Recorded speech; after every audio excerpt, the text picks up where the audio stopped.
Hello everyone, and welcome to Best Replays of the Week. I am Luke Neller. Today we have an unkillable KV-4, a Patton who won't be trapped, and tank destroyers making heroic last stands. Let's take a look.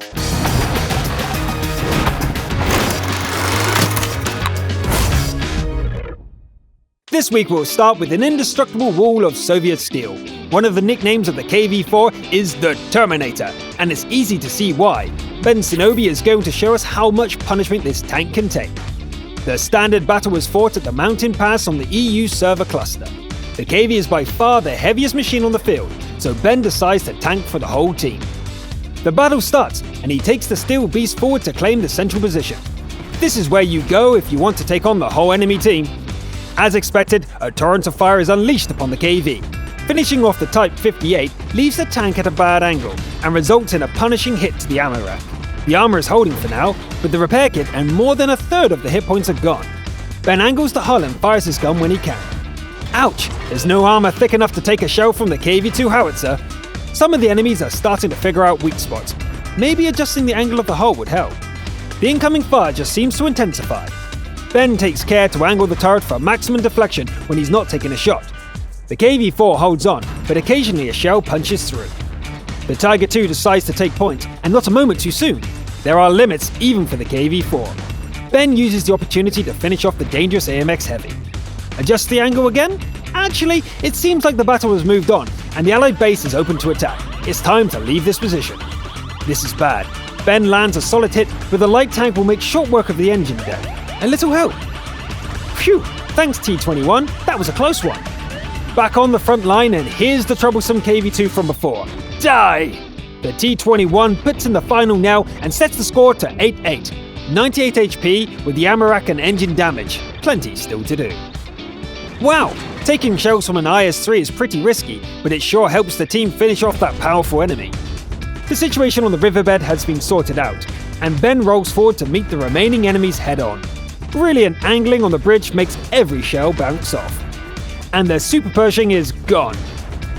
Ben keeps angling the hull and turret, pushing on towards the T-34-3. Allies turn up, and eventually the enemy has nowhere to go. The remaining Cromwell has no taste for a 4-on-1, so the team end it with a capture. Victory! Ben Shinobi is our steel wall of the week. The damage tanked is impressive, and the hull and turret angling was a joy to see. Excellent work! Most snipers prefer a bolt-action rifle, but sometimes a faster rate of fire can come in handy. Legrand 73 demonstrates this as he deals death from afar with the T-54E1. The map is Westfield, and the standard battle is fought on the EU cluster. A sniper needs to be at the right place at the right time, and Legrand sprints up the hillside. Just in time. 1, 2, 3, 4. An entire magazine is emptied into the side of a Tiger II. It takes only seconds, and then it's time to tuck into cover and change position. Dashing closer now to ambush another Tiger. This time 3 shots are enough. It's a clean professional hit. A pitched battle is being waged behind the hill. With an autoloader, it's very tempting to poke out and unload into an enemy. But is this wise for the sniper? No, that was a bad idea. 4 serious hits taken, and one of his own shells bounced. He is lucky to survive the autoloader madness. Legrand turns around and goes back to his role as a sniper. This is more like it. Long range and an unsuspecting enemy. 2 shots and it's gone.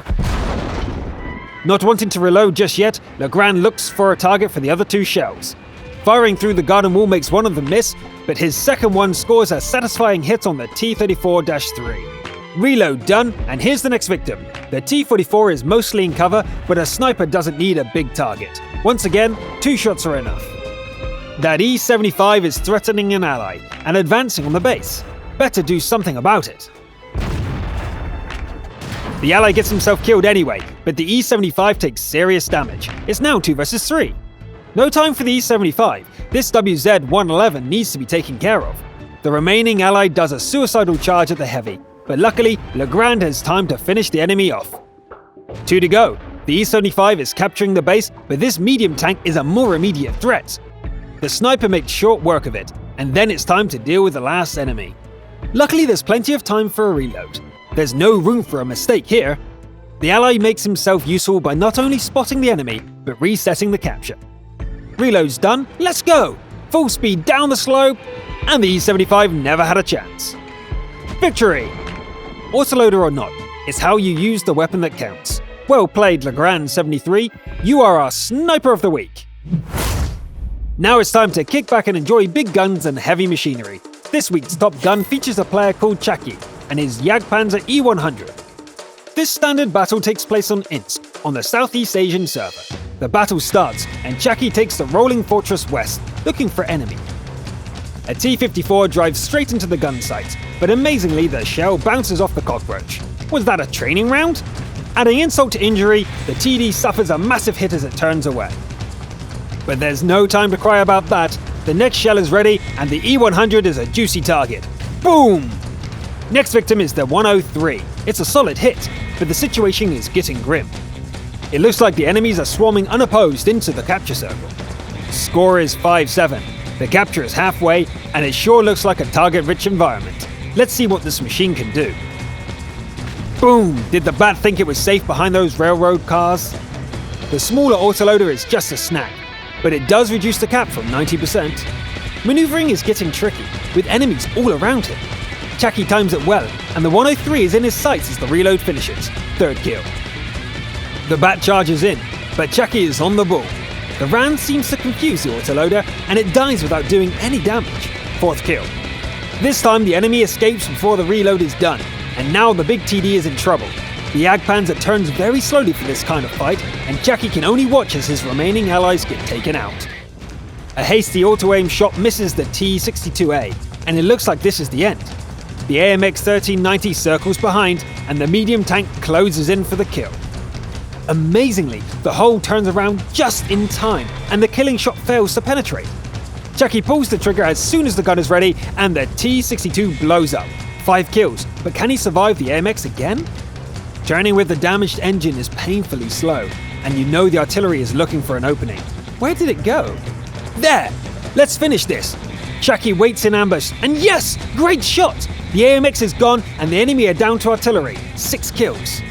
Normally, artillery hunting is fairly trivial on a city map, but this is a Jagdpanzer E100 with a damaged engine. Any splash from those tier 10 arties would kill it. Let's see how it goes. The first arty misses its one chance and becomes the 7th kill. The second one is a long drive away, but it doesn't even get a shell off. Victory with 8 kills. Very good maneuvering there, compensating for the weaknesses of the vehicle and making full use of its strengths. Top Gun of the Week, well deserved. A defender doesn't let the enemy steal the victory. They defend the base, the artillery, and their allies. Almighty Blighty brings out the AT-15A and shows us how it's done. The standard battle is fought on an EU server, and the map is Arctic region. Blighty heads south and takes the vanguard position. The heavy armour of the British TD holds perfectly, and he fires shell after shell into the enemy ranks. The Black Prince tries to retreat, but there is no escape. A rival TD pokes its head out and is easily destroyed. The field is full of targets, and even the KV-3 cannot withstand Blighty's relentless hammer blows. The assault is going decently, but a defender keeps an eye on the bigger picture. The northern front has collapsed, and not only is the base under threat, but the whole team is getting enveloped. Blighty turns around and heads back, just in time to save the allied artillery piece. A brief duel takes care of the offending light tank. Reaching the top of the climb, he turns around and gets busy. Blighty scores several hits, but it's too late for the team. Within moments, he's the last man standing. 1 against 6, and a slow-moving TD against maneuverable tanks. The defender doesn't hesitate as he takes to the high ground. It's time for a heroic last stand. The T-3485 is the first enemy to show its face. Blighty turns it into scrap before any of its allies have time to get involved. The Lux is next to go. So far it's like a shooting gallery. As long as they hang back there, this is the TD's fight to win. The capture warning goes off, but Blighty is reluctant to abandon his position. He pretends to drive off and lures the enemy into charging. Another medium tank pays the price, but the heavy KV manages to get close. Now he really has to come out and deal with the capture. The KV-85 fails to protect the capper, and Blighty's quick charge ends the threat with a single shot. 2 versus 1 now, and the defender with 7 kills hasn't taken a single point of damage. Of course, that couldn't last forever, but the hit is worth it for taking out the remaining med tank. That just leaves 1. Blighty drives out to meet the enemy in open battle, but the heavy is nowhere to be found. He turns around and eventually comes face to face with the enemy. Even premium rounds have a hard time punching through, and he takes a lot of damage. Then the enemy shows its side, and it's all over. Victory! Very nice work, Defender. 9 kills, a pile of medals, and defending the base against 6 enemies. Congratulations! The final battle of the day takes place in Stalingrad on the Asia server. Franklin drives the M46 Patton, giving a crucial contribution towards victory. Franklin has brought along a platoon mate, but they go their separate ways from the start. The prototype is probably too thick-skinned to pierce from here. Okay, this isn't happening. Maybe from a different spot. Franklin changes position and takes cautious shots from cover for a while. It's time to move closer. The Patton is a medium tank and not a TD. More damage is dealt, but no kills yet. So far it's been a cautious game. Hello there, first kill! Franklin stays to help in the fight, and soon enough takes out a second victim. The game has been even for a long time, but now his allies are dying left and right. Franklin finds himself alone on the front line and decides it's time to be somewhere else. He tries to flank the enemies, but gets spotted on the way. Allies are rapidly running out. Before long, it's just him and Olivia against 5 enemies. How does he get them without getting killed? Okay, it's now or never. The big TD has to die, and fast. The charioteer goes down, but the friendly Livy is also gone. It's 1 versus 4, and they've got him trapped here. Maybe he can finish these 2 off before the rest get here. The T-29 is easy. Bang!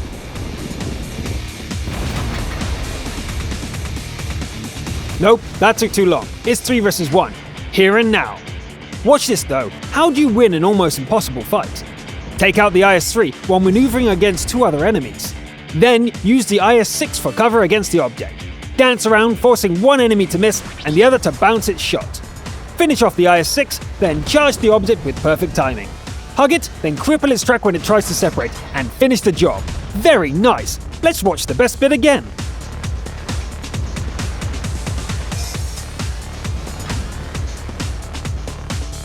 Franklin was cautious early on, but when the game seemed lost, he came through and won the impossible-looking knife fight. That's the crucial contribution of the week. Congratulations!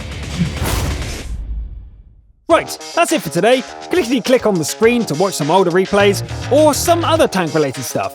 It's no problem if you don't, but I might cry a little.